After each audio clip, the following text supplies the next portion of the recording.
तांत्रिक त्रिकाली और मानव फूल। पिंकी और बबलू अपनी दादी से कहानी सुनने की जिद कर रहे थे। दादी माँ, हमें नींद नहीं आ रही, हमें कोई कहानी सुनाइए न। नहीं बच्चों, इस वक्त नहीं, रात बहुत हो चुकी है, सो जाओ। मेरी अच्छी दादी माँ, सुनाओ ना कोई कहानी।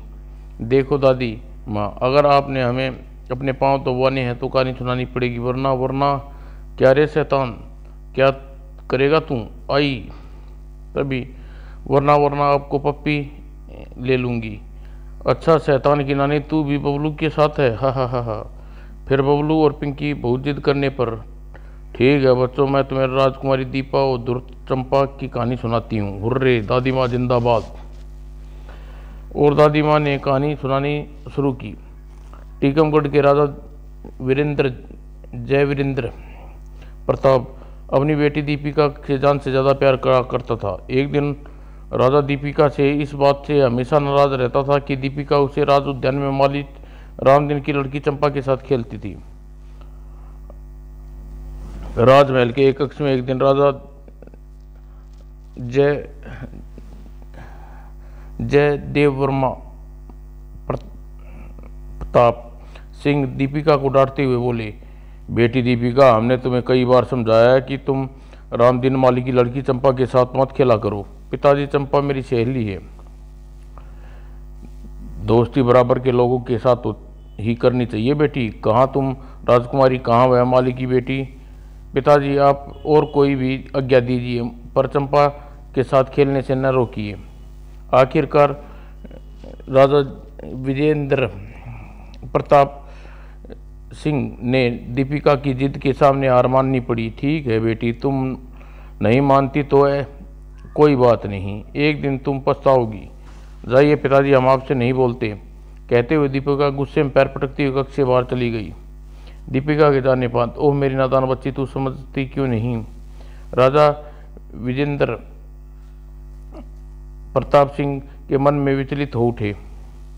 दिन गुजरते रहे, दीपिका और चंपा का मेलजोल कम होने की बजाय बढ़ता रहा। चंपा, देख मैं दुल्हन के जोड़े में कैसी लग रही हूँ? अति सुंदर, तुम बिल्कुल स्वर्ग से आई अप्सरा नजर आ रही हो। कहते हुए चंपा एकाएक उदास नजर आने लगी। चंपा को उदास देखकर, क्या बात है चंपा, तू उदास क्यों हो गई? काश मेरे पास ऐसा जोड़ा और आभूषण होते, मैं उन्हें भी पहनती। अरे तो यह इसमें उदास होने की क्या जरूरत है? मैं तुम्हें अभी अपने से अलग समझती हूँ क्या? कहने के साथ दीपिका ने दुल्हन का जोड़ा और आभूषण उतार अपने कपड़े पहनने के लिए दे दिए। फिर, ले उदास न हो, पहन ले। मैं चंपा ने फौरन जोड़ा आभूषण ले लिए, लेकिन अभी वह दुल्हन का जोड़ा पहन भी नहीं पाई थी कि नीच लड़की, तेरी यह जरूरत? रानी माँ, रानी को अचानक सामने देखकर चंपा संबद्ध सी रह गई। तभी महारानी ने क्रोध से तमतमाती हुई आगे बढ़ी और तड़ाक, फौरन ये कपड़े उतार और दूर हो जा हमारी नज़रों से। जी महारानी जी माँ। इतना कहकर चंपा साड़ी उतार दी और रोती हुई कक्ष से बाहर निकल गई। लेकिन जब महाराज ने चंपा का दुस्साहस की बात राजा विजेंद्र प्रताप सिंह को बताई तो उसके सब्र का पैमाना छलक उठा। उन्हें फौरन माली रामदीन को बुलाया और चेतावनी दी। माली रामदीन, अगर तुम और तुम्हारी बेटी का भला चाहते तो चंपा को राजकुमारी से दूर कर ले, वरना परिणाम बहुत बुरा होगा। हजूर माई बाप रहम, मैं कल ही चंपा को रतनगढ़ उसकी मौसी के पास छोड़ाता हूँ। हाँ, यही उचित होगा, परंतु किसी को भी यह पता न लगे ना चाहिए कि तुम ऐसा हमारे कहने पर कर रहे हो। जो आज्ञा महाराज, ऐसा ही होगा। रामदीन महाराज का अभिवादन कर वापस चला गया। रामदीन के जाने बाद अब हमारी बहुत बड़ी चिंता दूर हो जाएगी। राजकुमारी को पता नहीं लगेगा, चंपा उसका मेल जोल खत्म हो जाएगा। उधर चंपा महारानी के थप्पड़ को न भूल पा सकी थी। मैं इस थप्पड़ का बदला जरूर लूंगी। आज रानी माँ ने मुझे रुलाया है, समय आने पर मैं उसे खून के आंसू रुलाऊंगी। तभी रामदीन झोपड़ी में दाखिल हो रहा। चंपा को सोच टूट गई। अरे बापू, तुम आ गई इतनी जल्दी?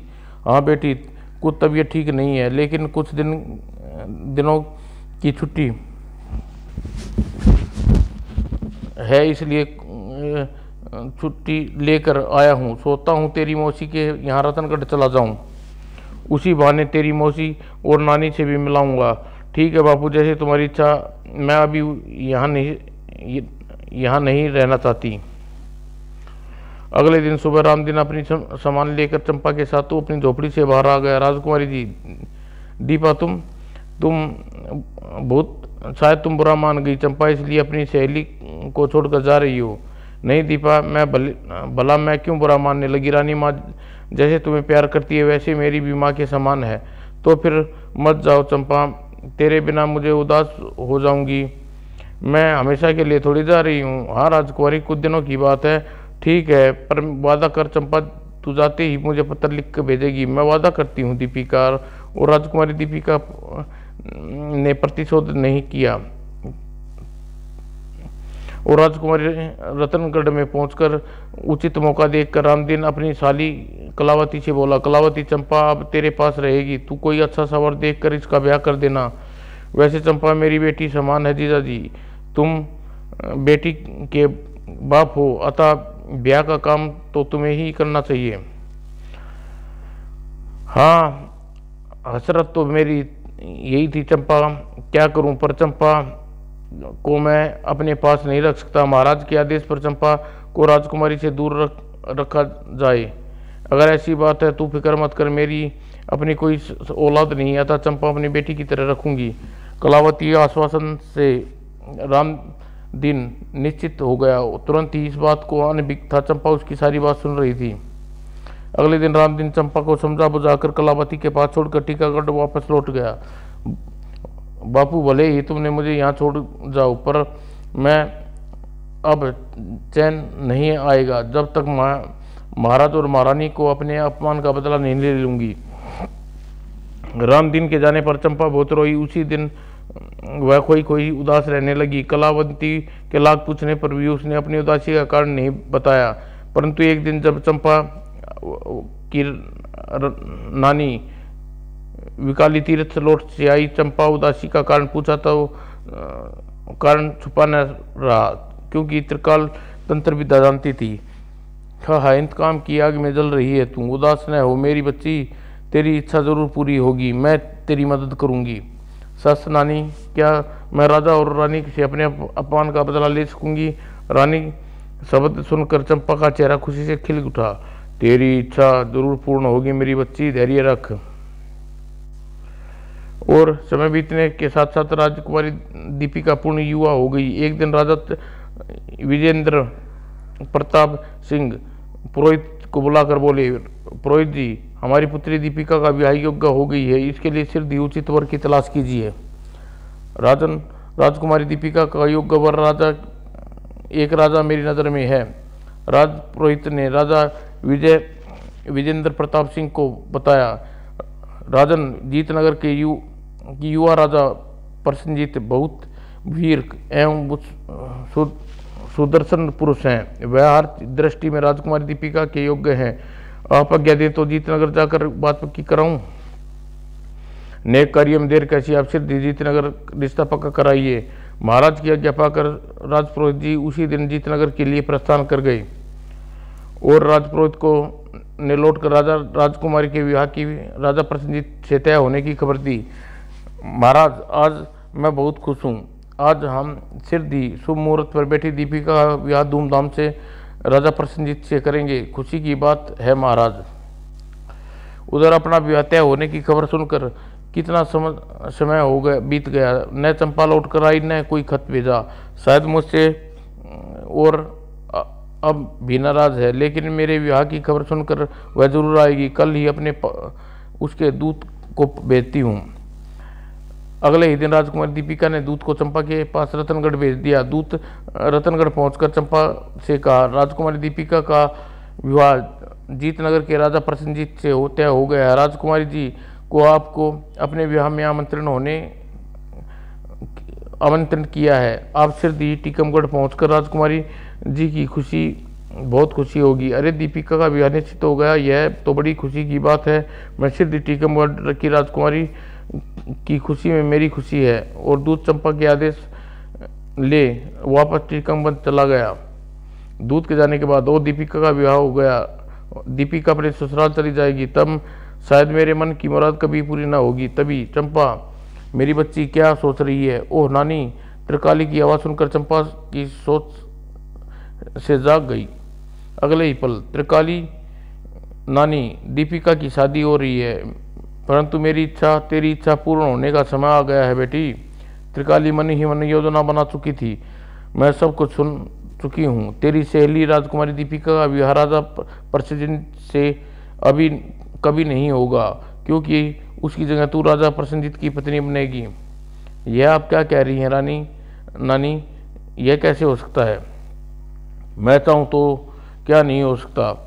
और त्रिकाली चंपा को अपनी योजना बताती हुई बोली, चंपा, यह धागा राजकुमारी दीपिका के गले में बांध देना। इसे धागे के गले में बांधते ही दीपिका फूल बन जाएगी। तू दीपिका की जगह दुल्हन बनकर प्रसेनजीत के साथ चली जाना। ओह मेरी अच्छी त्रिकाली नानी। अगले पल चंपा त्रिकाली के हाथ पर से धागा लेते हुए बोली, मैं आज ही टीकमगढ़ चली जाती हूँ, पर याद रखना, किसी ने फूल में बंधा या धागा तोड़ दिया तो दीपिका फिर अपने असली रूप में आ जाएगी। अगले दिन चंपा त्रिकाली नानी की योजना के मुताबिक टीकमगढ़ के लिए रवाना हो गई। मैं राजा प्रसेनजीत की पत्नी कैसे लगूंगी? जब चंपा बचपन में राजकुमारी दीपिका को बहन सा प्यार करती थी, वही चंपा दीपिका के खिलाफ मन ही मन षड्यंत्र का ताना बाना बोल रही थी। दीपिका को फूल बनाकर मैं हमेशा अपने कब्जे में रखूंगी, ताकि दीपिका पूर्ण मानव शरीर न पा सके।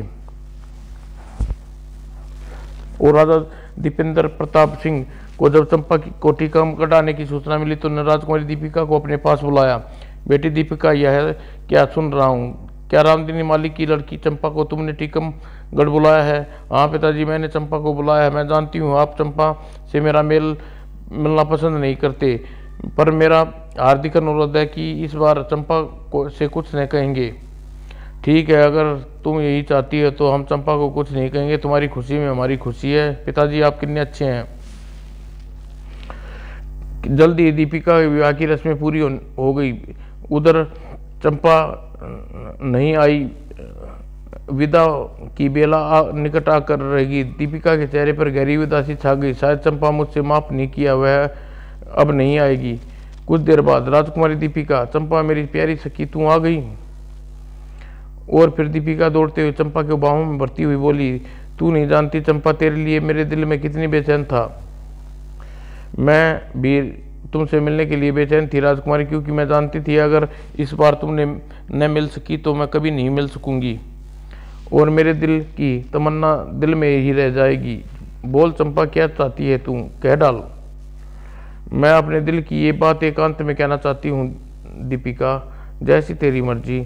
इतना कह दीपिका अपने सखियों को बाहर जाने का आदेश दिया, और सबके बाहर जाने के बाद दीपिका कक्ष का दरवाजा अंदर से बंद करके चंपा से मुखातिब होकर बोली, अब यहाँ तेरे मेरे सिवा कोई नहीं है, जो कहना कह डाल। तुम्हें याद है राजकुमारी, एक दिन ऐसा ही दुल्हन का जोड़ा और आभूषण पहने की चाह मैंने की थी, परंतु रानी माँ ने न आकर मेरे चाहत को पूर्ण रूप से पूरी न होने दी थी।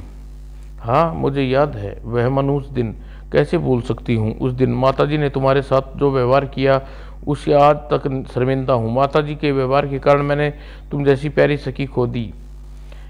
यह सब दिखावे की बातें हैं राजकुमारी, मेरे होने न होने से तुम्हें क्या फर्क पड़ता है।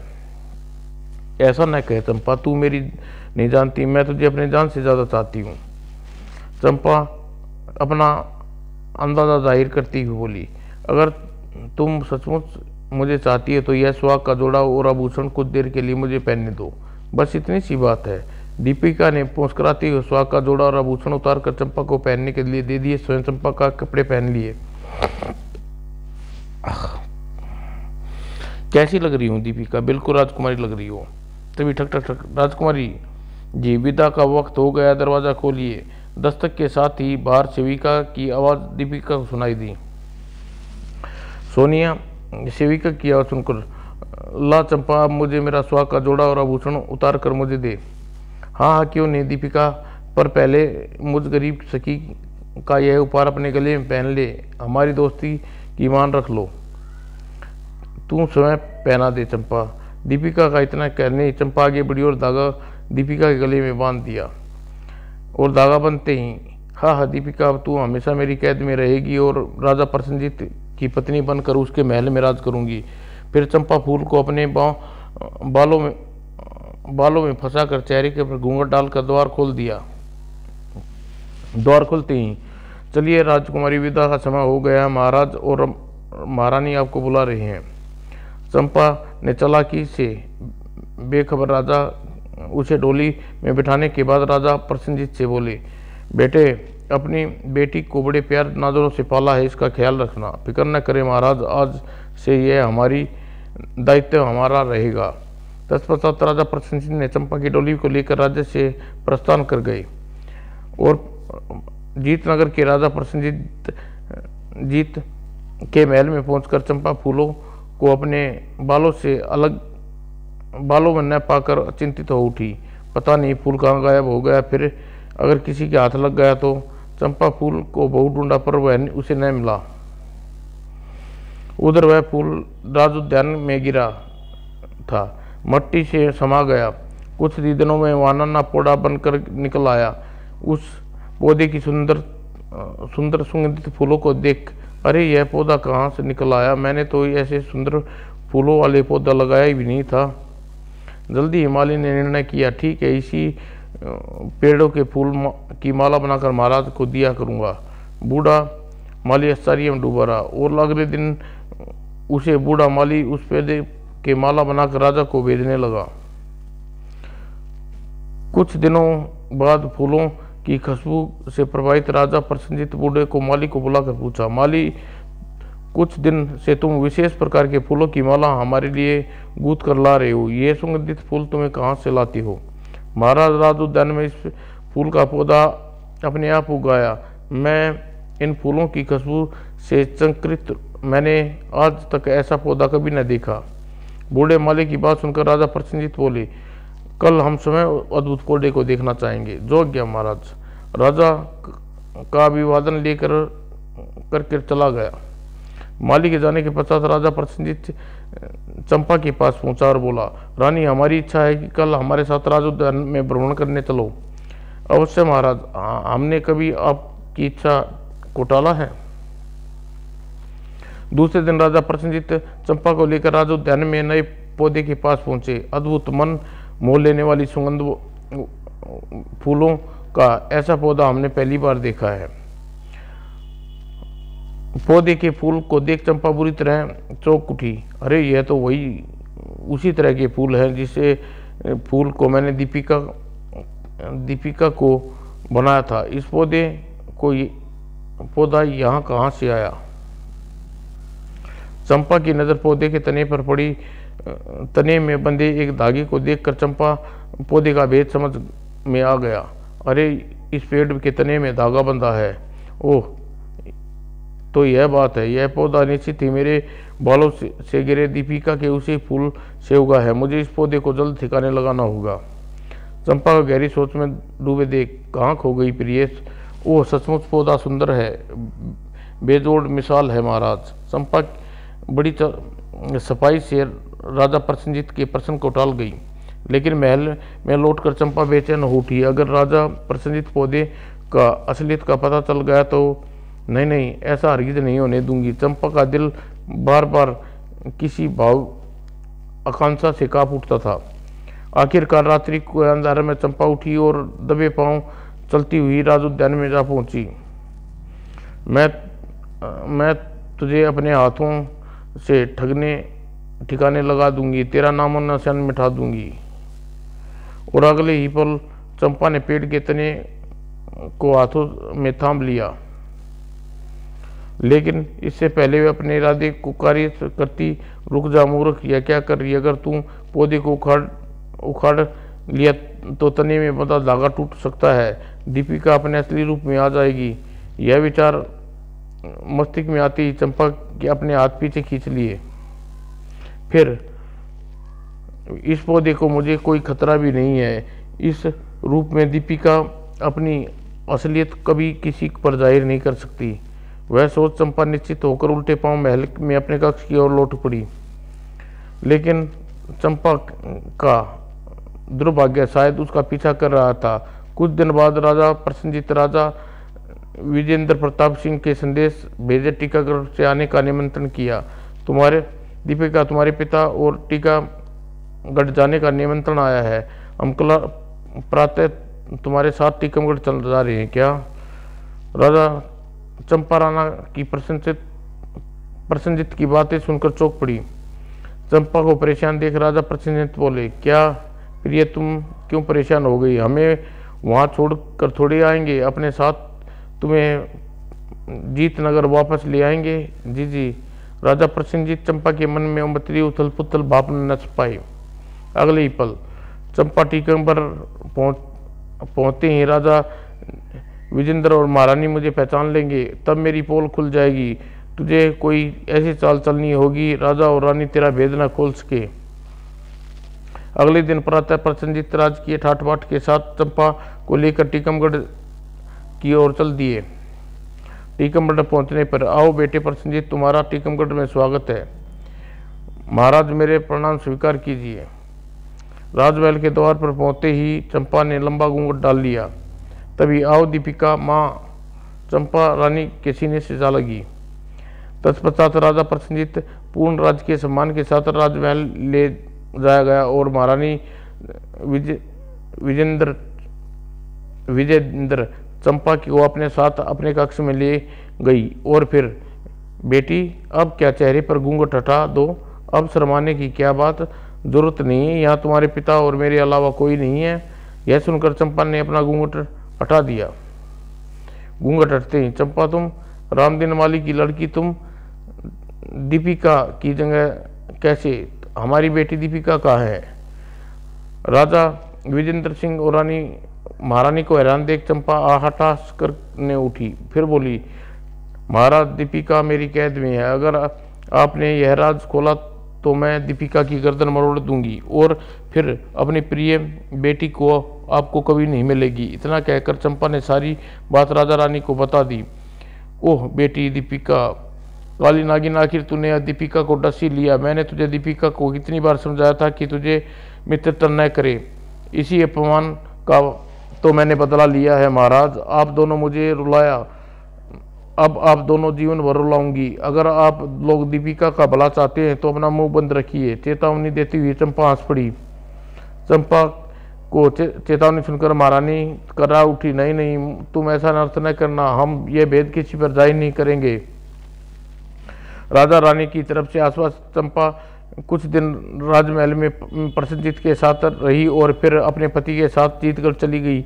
जीतनगर पहुंचकर एक चंपा को ख्याल आया, राजा रानी से तो मेरा भेद किसी को नहीं बताएंगे, परंतु अब त्रिकाली रानी मेरा भेद किसी पर उजागर किया तो क्यों ना मैं खतरे के एकमात्र कारण को खत्म कर दूं। फिर चंपा इस सोच का निर्णय के रूप में लिया, हाँ यह ठीक रहेगा, त्रिकाली नानी को ठिकाने लगाने का बंदोबस्त करती हूँ। राजा विजेंद्र प्रताप सिंह अपनी बेटी की याद में घुले जा रहे थे। उसकी यह दशा देख एक दिन, महाराज ऐसा कब तक चलेगा? जो होना था हो गया, अब अपने आप को संभालिए। हम कैसे अपने आप को संभालें महारानी, आप जानती नहीं हम अपनी बेटी को कितना चाहते हैं। आप क्या समझते हैं कि हमें दीपिका से प्यार नहीं है, इसलिए आप इस तरह गम में घुलते रहें और दीपिका हमें वापस तो नहीं मिल जाएगी। हम जानते हैं महारानी, हम कर भी क्या सकते हैं। आप छद्मवेश से जीतनगर जाकर दीपिका का पता लगाने का प्रयास कर सकते हैं क्या? महारानी के शब्द सुनकर राजा चौंक कर उठ बैठे। अगले ही पल उसके चेहरे पर उदास चेहरे पर खुशी की चमक लहर उठी। आह, यह तो हमने सोचा ही नहीं था। आज रात हम अपनी बेटी दीपिका की खोज में जाएंगे। और फिर उस रात को राजा विजेंद्र प्रताप वेश बदलकर अपनी बेटी दीपिका की खोज में निकल पड़े। भगवान आपकी मदद करे। और न जाने उस दुष्टा ने हमारी बेटी की क्या दशा की होगी। और जीतनगर पहुंचकर महाराज एक घोड़े को जंगल से गुजर रहे थे। अचानक वो लगता है कोई स्त्री संकट में है। और अगले ही पल महाराज ने आवाज की दिशा में अपने घोड़े को दौड़ा दिया। और थोड़ी देर बाद, ओह मुझे इस विद्या की रक्षा करनी चाहिए। और अगले ही पल शेर विद्या को अपना शिकार बनाता राजा जय प्रताप ने तीर से अपना निशाना बना दिया। शेर के मरते ही, तुम कौन हो माई, इस जंगल में क्या कर रही हो? मैं त्रिकाली हूँ, निकट के गांव रतनगढ़ में रहती हूँ। आज शाम मैं सैनिकों के साथ, सैनिक मेरे पास आए, मुझसे लालच देकर धोखे से यहाँ लाकर शेर की माद में छोड़ कर चले गए। शेर उस समय अपनी माद में नहीं था, अतः मैं अपनी जान बचाने के लिए उस माद से बाहर निकली। शेर आ गया, तुमने समय पर आकर मुझे बचा लिया, लेकिन उन लोगों ने तुम्हारे साथ ऐसा धोखा क्यों किया? यह मेरी तंत्र विद्या कहती है कि यह काम मेरी नातिन चंपा का है, जिसे मैंने जमीन से उठाकर आसमान में बैठा दिया। वही मेरी आज जान की दुश्मन बन बैठी। आखिर तुम कहना क्या चाहती हो? त्रिकाली की बात सुनकर राजा विदेंद्र मन ही मन जिज्ञासा जाग उठी। यह सब मेरे कर्मों का फल है बेटे, मैं अपने गुनाह का प्रायश्चित करना चाहती हूँ। तुमने मेरी जान बचाई है, एक उपकार और करो, मुझे टीकमगढ़ के महाराज वीरेंद्र सिंह के पास ले चलो। त्रिकाली की बात सुनकर महाराज के चेहरे पर नकाब उतारते हुए बोला, हम ही राजा विजेंद्र प्रताप हैं। हम अपनी बेटी दीपिका की खोज में निकले हैं। तुम जो कहना है संकोच कहो। महाराज आप मुझे क्षमा करें। कहते हुए त्रिकाली राजा विजेंद्र प्रताप सिंह के पैरों में गिरकर और चंपा और अपनी करतूत के बारे में विस्तार से बताती चली गई। सब कुछ सुनने के बाद, अगर तुम अपनी जान की खैरियत चाहती हो तो सच सच बताओ, चंपा ने हमारी बेटी को कहाँ कैद कर रखा है? मैं आपकी बेटी जीतनगर के राज उद्यान में एक फूल के पौधे के रूप में मौजूद है। त्रिकाली ने सच्चाई बताते हुए दीपिका की मुक्ति का उपाय राजा को बता दिया। अगले ही पल राजा त्रिकाली को वहां छोड़ जीत नगर की ओर चल दिया। दूसरे दिन भोर होने से पहले ही वह जीतनगर के राज उद्यान में राजमहल में पहुंचा। महाराज के सामने देखकर राजा प्रसन्नचित्त चिंतित स्वर में बोला, महाराज आप बिना पूर्ण सूचना दिए आपने आने का कष्ट कैसे किया? हम एक गिलौने पड़ी अंतर का भांडा फोड़ने आए हैं। बेटे तुम फौरन हमारे साथ राजकीय उद्यान में चलो। यह बात सुनकर प्रसन्नचित्त तुरंत ही महाराज जयवीरेंद्र प्रताप के सिंह के साथ राजकीय उद्यान में चल पड़े। राजकीय उद्यान में पहुंचकर राजा वीरेंद्र ने अद्भुत फूलों का पौधा बनी खड़ी अपनी बेटी के पास पहुंचा और कर जैसे ही उसने उसके पौधे के तने में बंधा काला धागा तोड़ा, अपने स्थान पर गायब हो गया और दीपिका अपने असली रूप में आ गई। पिताजी, बेटी, हाँ बेटी, तुम्हें इस लंबी कैद से छुटकारा मिल गया। यह देख प्रसन्नचित्त आचार्य की सीमा न रही। कुछ क्षण बाद, यह सब क्या चक्कर है महाराज? यह लड़की कौन है? बेटे प्रसन्नचित्त, यह हमारी लड़की दीपिका है। और राजा विजेंद्र सिंह ने विस्तार से प्रसन्नचित्त को बताने लगे। राजा विजेंद्र ने सारी बात जान प्रसन्नचित्त क्रोध से कांप उठा। ओ तो वह छलावना चंपा को अपनी पत्नी दीपिका समझते रहे और उसके साथ हम अनगिनत 7 फेरे लिए उसे इस तरह दुखी उठाती रही। इस समय बड़ा बलवान होता है बेटे, दीपिका किस्मत में यही लिखा था। राजा प्रसन्न दीपिका के पास आकर बोले, दीपिका हमें माफ कर दो, हम तुम्हारे अपराधी हैं। राजन, इसमें आपका कोई दोष नहीं, दोष मेरा ही है। मैं उस दुर्चंपा को पहचान नहीं सकी। पिताजी की आज्ञा न मानते हुए भी मुझे यह सजा मिली है। ऊपर उस दुष्टा को उसके किए की सजा मिलेगी। और गरजते हुए राजा प्रसन्नचित्त दीपिका और राजा वीरेंद्र प्रताप सिंह को साथ लेकर राजमहल में चल दिए। और उसी समय सेवक को भेजकर चंपा को बुलाया गया। चंपा राजा प्रसन्नचित्त के पास दीपिका और राजा विजेंद्र प्रताप को बैठा देख कांप उठी। तभी राजा प्रसन्नचित्त गरजते हुए बोले, दुष्टा, हम नहीं जानते थे तू इतनी नीच है।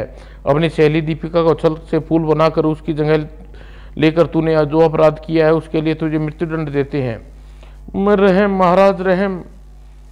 चंपा बहुत चीखी चिल्लाई, किंतु प्रसन्नचित्त ने चंपा को एक न सुनी। उसी दिन चंपा को फांसी पर लटका दिया गया। उसके बाद राजा प्रसन्नचित्त अपनी पत्नी दीपिका के साथ प्रशंसापूर्वक रहने लगे। कहानी खत्म। अब दादी माँ बबलू को पिंकी से बोली, बच्चों, बुरे काम का बुरा नतीजा होता है।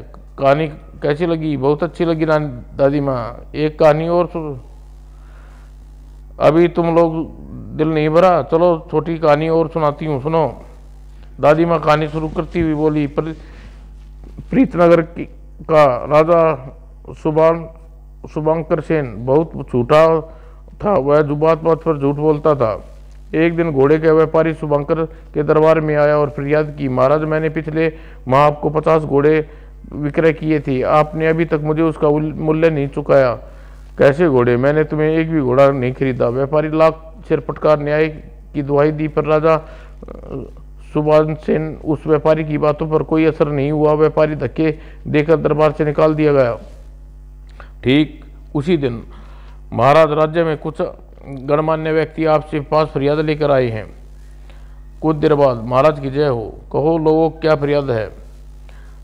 ठीक है, उन्हें दरबार में भेज दो। महाराज, राज्य में इन दिनों भीषण अकाल पड़ा हुआ है, जहाँ देखो पशु पक्षी भूख से मर रहे हैं, प्रजा व्याकुल है। इस तरह कब तक चलेगा? महाराज, अकाल को दूर करने के लिए कुछ तो उपाय कीजिए। अगर अकाल की भीषणता ऐसी ही रही तो एक दिन हम सब बेमौत मारे जाएंगे। राजन, हम अकाल की भीषणता से अनभिज्ञ नहीं हैं। हम कितने यज्ञ और हवन करवा चुके हैं, लेकिन वर्षा नहीं हुई। अब आप लोग कोई उपाय बताइए जी, हम प्रजा की भलाई के लिए कुछ भी करने को तैयार हैं। क्यों न राजा ऐलान करवा दिया जाए, जो वर्षा करवाएगा उसे मुंह मांगा इनाम दिया जाएगा। हाँ, यह ठीक रहेगा। ठीक है, हम आज ही राज्य में मुनादी करवा देते हैं और राजा के आदेश पर राज्य में ऐलान करवा दिया गया, जो भी राज्य में वर्षा करवाएगा उसे मुंह मांगा इनाम दिया जाएगा। किंतु सुनकर एक युवक राज्य दरबार में आया और बोला, राजन, मेरा नाम सतरंगी है, मैं बांसुरी बजाकर अपनी जीविका चलाता हूँ। अगर मुझे 100 स्वर्ण मुद्रा इनाम में दी जाए तो वचन दे तो मैं वर्षा करवा सकता हूँ। हम तुम्हें 100 स्वर्ण मुद्रा नहीं, 1000 स्वर्ण मुद्रा देंगे। नहीं महाराज, मुझे सिर्फ 100 स्वर्ण मुद्राएं चाहिए, न ज़्यादा न कम, हमें मंजूर है। ठीक है राजन, मेरी बांस की बांसुरी का चमत्कार देखिए। युवक की बात सुनकर राजा उपस्थित दरबारी आश्चर्य में पड़ गए। तभी सतरंगी बांसुरी बजाता दरबार से निकलता सड़क पर आ गया। पता नहीं है छोकरा बंसी बजाकर वर्षा कैसे बुलाएगा, कमाल है, इसकी बांसुरी में जादू है। अरे श्याम सिंह, देख तो कैसी मस्त होकर बांसुरी बजा रहा है। तभी देखो देखो, आकाश में सचमुच काले बादल उमड़ाए हैं, घुमड़ कर छा गई। आश्चर्य, घोर आश्चर्य।